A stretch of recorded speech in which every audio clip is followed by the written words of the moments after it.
আমার সাইফের চিকিৎসা কি 10 লাখ টাকার জন্য আটকে যাবে? আমার হাতে আর বেশি সময় নেই, আর 5-7 দিন সময় আছে, যার ভিতরে আমাকে ওকে নিয়ে যেতে হবে ইন্ডিয়া। এখন আপনাদের হাতে, আপনাদের উপরে নির্ভর করতেছে আমার বাচ্চার চিকিৎসাটা।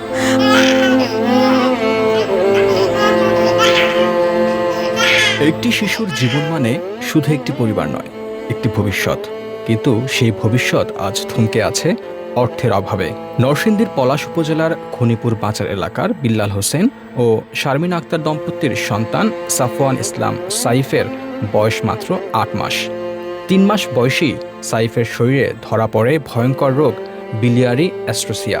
ওকে, ওর তো লিভার ট্রান্সফার করতে হবে। লিভার ট্রান্সফার ছাড়া আর কোনো কিছু করা যাবে না। 3 মাস বয়স থেকে আমরা এই রোগটা ধরতে পারি, কিন্তু ডাক্তার দেখে আমাদের বাংলাদেশে ঢাকা শিশু হাসপাতালে, পিজি হাসপাতালে, স্কয়ার হাসপাতালে সব ডক্টর দেখাইতে দেখাইতে আমাদের 3.5 মাস পেরিয়ে যায়, যেখানে আমাদের সময়টা অনেক চলে যায়।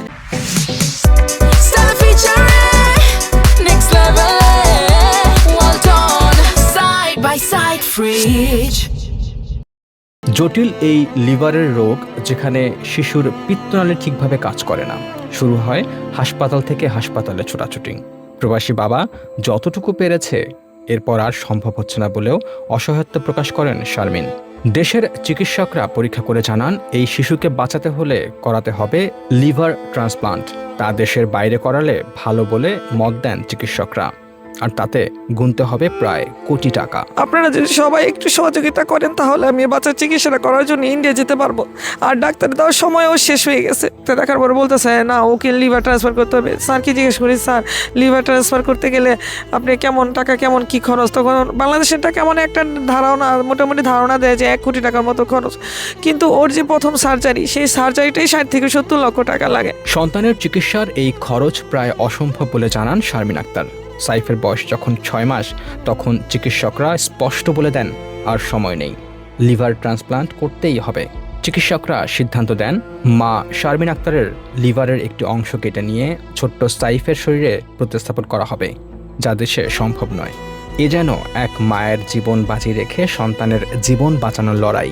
আমার এত ভাই বোনেরা থাকতে, এত প্রবাসী ভাই বোনেরা, এত দেশে ভাই বোনেরা আছে, এত বিত্তশীল লোক আছে, আমার সাইফের চিকিৎসা কি 10 লাখ টাকার জন্য আটকে যাবে?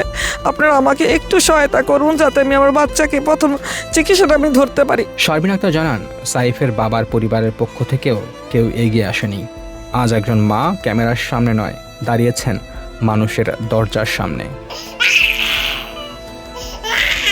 রুমান আকন, বাংলাদেশ প্রতিদিন।